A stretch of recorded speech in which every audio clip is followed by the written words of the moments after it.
Mettez du son, je commente les exercices pour vous expliquer comment bien les exécuter. Le premier mouvement consiste en 2 exercices alternés, un à la suite de l'autre. Sumo squat, pied large, on serre les fesses.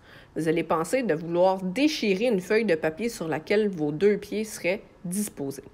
Et ensuite, on tourne les pieds vers l'avant pour pivoter et on va faire un deadlift, les jambes tendues, en sortant les fesses le plus loin possible. Encore une fois, on va essayer de déchirer la feuille de papier que nos 2 pieds seraient déposés dessus. Et en remontant ici, on squeeze les fesses avant même de commencer à remonter le haut du dos. Donc, c'est le devant des hanches qui pousse. On enchaîne cette trisérie avec des kettlebell swings. Alors, on garde une main dans le dos, une seule main sur le kettlebell, on se penche par en avant en sortant les fesses. Et voyez mon bassin, comment c'est lui qui pousse. Mon bras ne travaille pas du tout, c'est l'élan des hanches qui propulse le kettlebell dans les airs. Troisième exercice de la trisérie. Alors, sur le banc de 45 degrés, on va encore une fois utiliser nos fessiers, c'est une journée de fesses, pour pouvoir pousser nos 2 petits os du bassin en avant contre le matelas et relever le haut du corps. Vous voyez comment le reste du corps, le haut, reste mou et c'est vraiment qu'un mouvement de la contraction des fessiers qui fait relever le haut du corps. Le dos reste complètement détendu.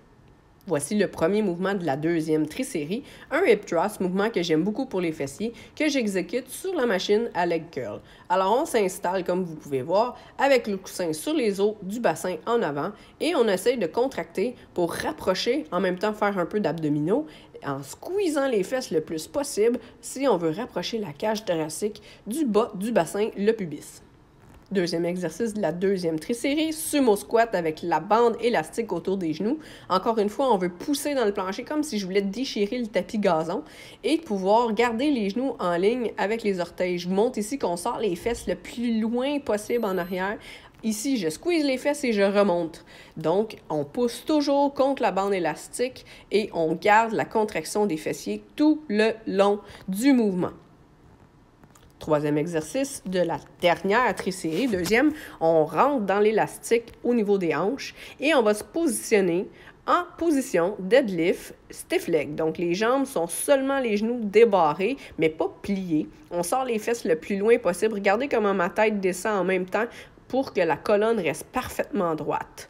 N'oubliez pas, à la fin, de squeezer les fesses et de pousser avec les hanches. Encore une fois, c'est ce qui va faire relever votre haut du corps en utilisant le moins possible votre dos.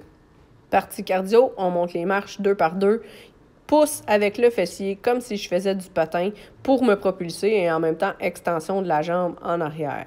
On descend, on va faire une deuxième montée. Donc, on va utiliser le saut. Mais encore une fois, c'est le fessier qui me propulse. Les quads ne travaillent pas. Je garde le corps légèrement fléchi vers l'avant. Et c'est le mouvement de patin en explosion qui va me faire monter. On descend et la troisième montée, on va faire ces 3 montées-là environ 6 fois avec 1 minute de repos. Voilà, troisième montée, je kick les hanches, même avoir une extension de jambes pour me faire monter en petit saut de grenouille. C'est vraiment le coup de bassin qui me fait monter et non pas les quads. Bon training!